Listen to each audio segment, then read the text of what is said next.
today I wanted to bring you a review of one of my recent reads. This is Tell Me an Ending by Jo Harkin, and this is her debut novel. It's a sci-fi thriller and speculative fiction. In this novel, you have a group of people who participated in a clinical study in the past to remove traumatic memories. And they were told that this would be permanent. And so then they go about their lives. But then they start to experience traces of those traumatic memories creeping back up in their conscience.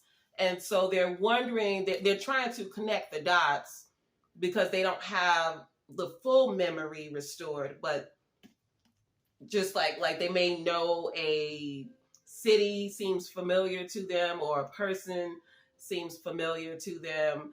There's something that's familiar to them, but they don't have the entire memory. So they're kind of in a state of confusion. And then Nepanthe, the memory removal clinic, it is found out that the promises they made to those participants weren't factual. So they made promises that they did not deliver on. And so now they notify the participants that they can come back into the clinic to do a memory restoration if they choose. We follow 5 POVs.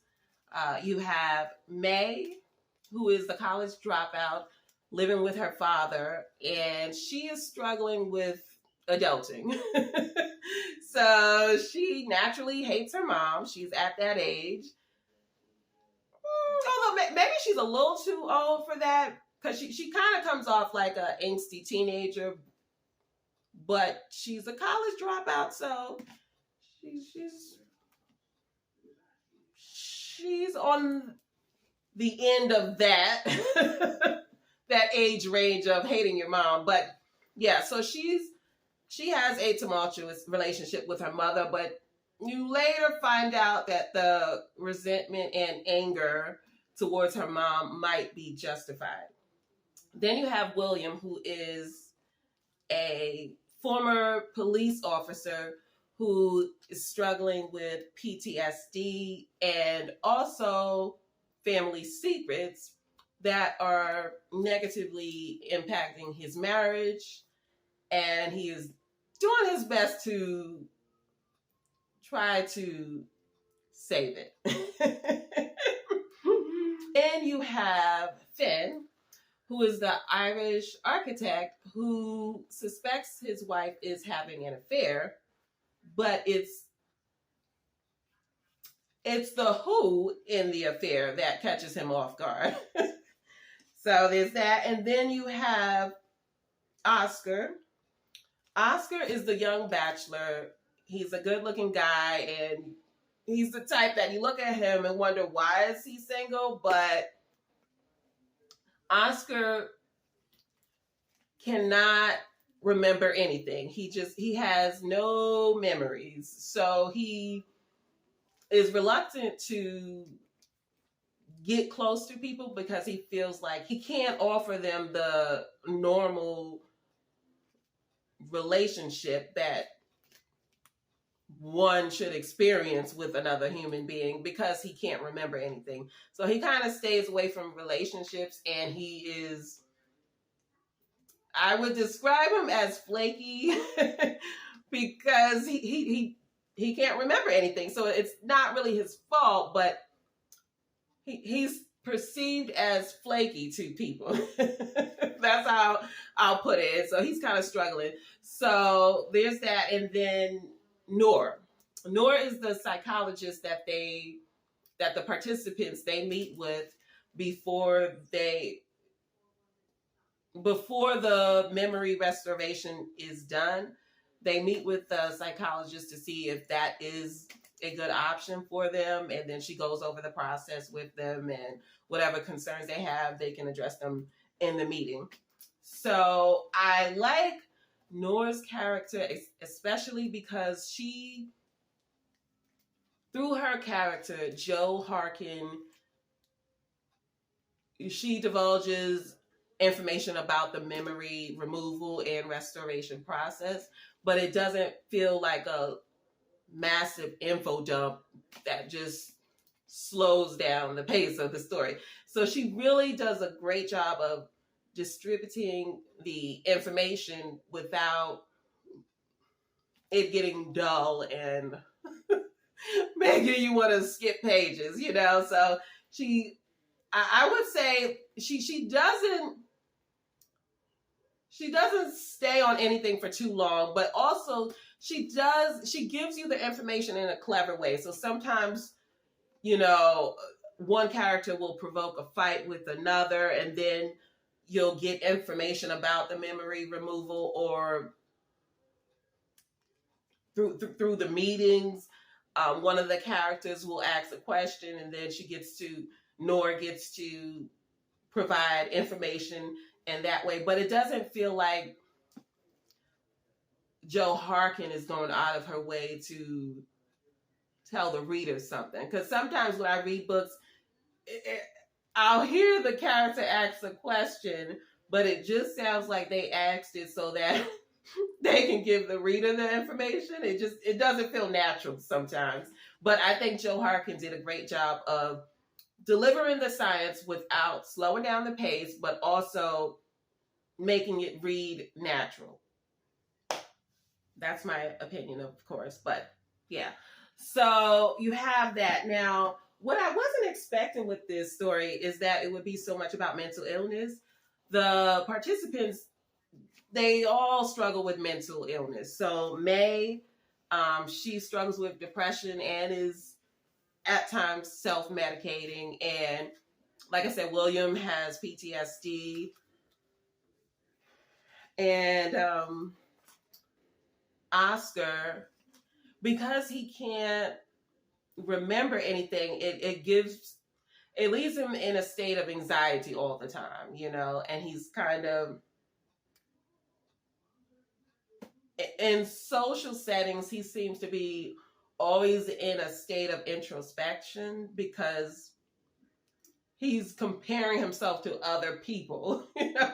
And then because he's different, I'll say, he kind of questions himself, and he's trying to figure out like what's wrong with me, and he just can't quite get to a place of confidence in himself because he knows he's different from everybody else. So they all have their own different stories, and they're struggling in some way with mental illness. I would say this story, like I said, it's about mental illness, but I think it's also how people who struggle with mental illness are sometimes exploited. So this story is a complex story, and it brings up bureaucracy and how government and capitalism can get in the way of truly helping people with mental illness. I would say this story is more inquisitive than answering any questions. But I liked that about it. She wasn't preaching to you her opinion, Jo Harkin, but it definitely raises some questions about mental illness and how it is addressed by government as well as the medical community, and how is the people in the medical community, the scientists, the doctors, they don't always have altruistic motives in mind.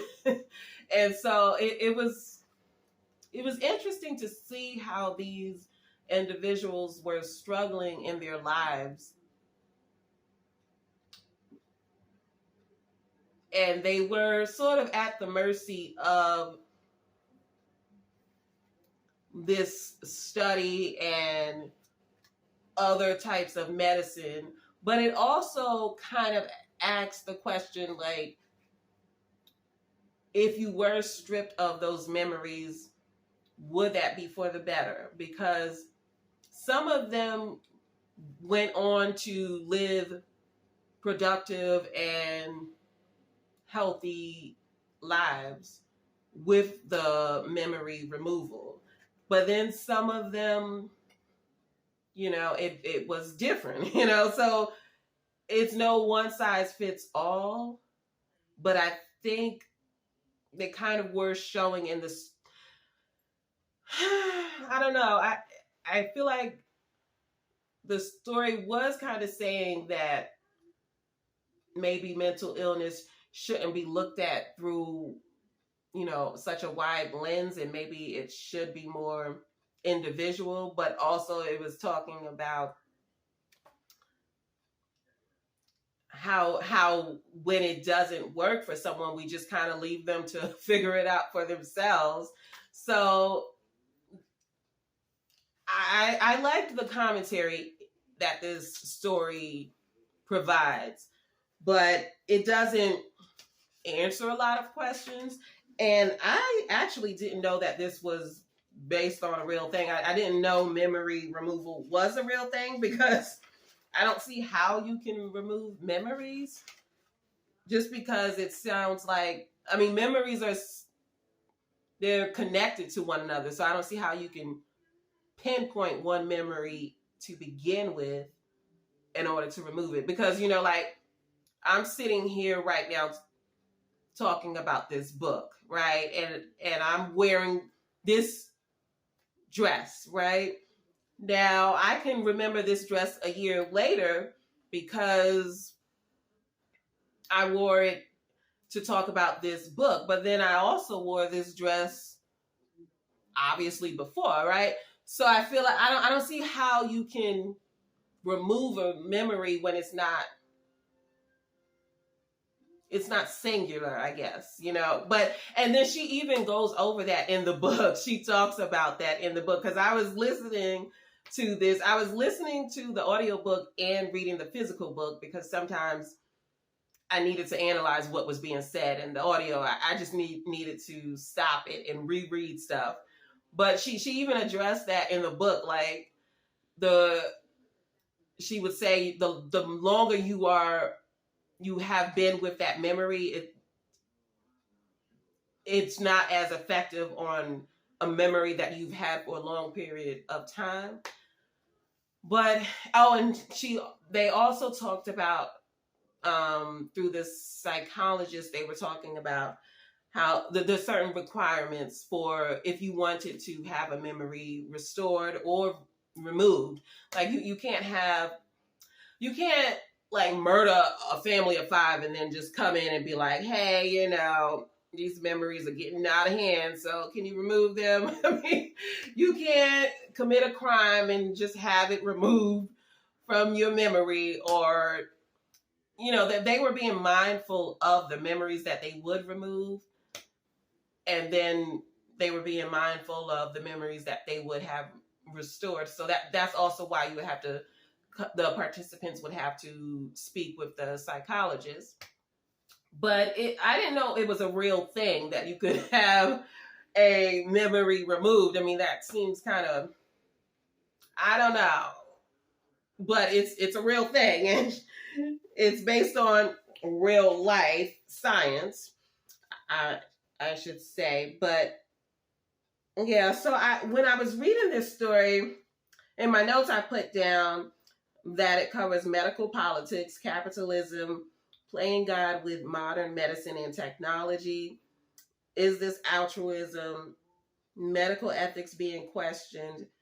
Good and evil in a David and Goliath story, where people with mental illness are David and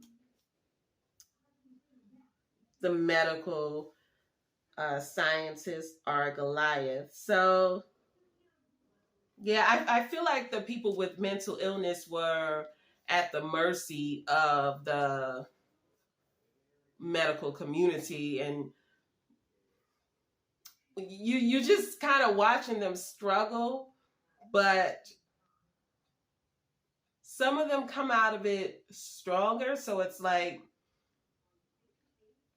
what was it bad, or you just, there's no one answer basically, or at least that's how I read it. Anyway, I really enjoyed the story. I think you should give it a read. It is quite complex and hard to even for me to explain, but I really enjoyed it. And I think this is one of those books where I probably would have to read it more than once, and I probably would get something different each time. Also, the audio narrator, Tania Rodriguez, she was really great. I enjoyed her performance. And Jo Harkin wrote this in third person, and that really complemented the story because the in third person, the narration, she would comment on the behaviors of the characters, and she would just call them out on their BS. And it was quite funny to hear the observations. She was very,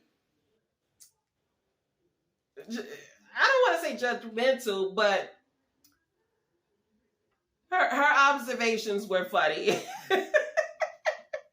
And yeah, entertaining, I'll say. And then it did feel kind of soapy at times because the people in their day-to-day lives, they were really going through soap opera-ish type of stuff. So I'm like, Jo Harkin has a way of storytelling that makes you want to like lean in and be like, what she say? It did feel like a soap opera at times, but in a good way, because again, it's 5 POVs and their families, so it felt like a soap opera at times. And I will say, if you're someone who doesn't like science, it didn't bore me. If I can tolerate it, trust me, it's fine. Jo Harkin has a way with storytelling. I think her writing is readable in a commercial kind of way, which was surprising because it is sci-fi, and normally they kind of, I really don't care for sci-fi all that much. But yeah, I really enjoyed this. I would recommend it. And it did remind me of, so it is compared to Never Let Me Go. Okay, it says Never Let Me Go meets Black Mirror. That is what the publisher, that's how they describe it. Never Let Me Go meets Black Mirror. So Never Let Me Go is a book, and then Black Mirror is the popular Netflix show. I haven't read or seen the book or show, but for me, I would say this story, Tell Me an Ending, reminded me of The One by John Mars and The Stranger by Harlan Coben. Now, I haven't actually read The Stranger. I watched the Netflix adaptation, but I would say both of those stories have similar themes that you will find in this story. So if you like those two titles, I think you would like Tell Me an Ending. So anyway, I am going to wrap this up, and those are my thoughts on Tell Me an Ending. If you liked those details I shared, I would recommend you pick this up and give it a read. And yeah, that's it. So thank you for watching, and I'm out.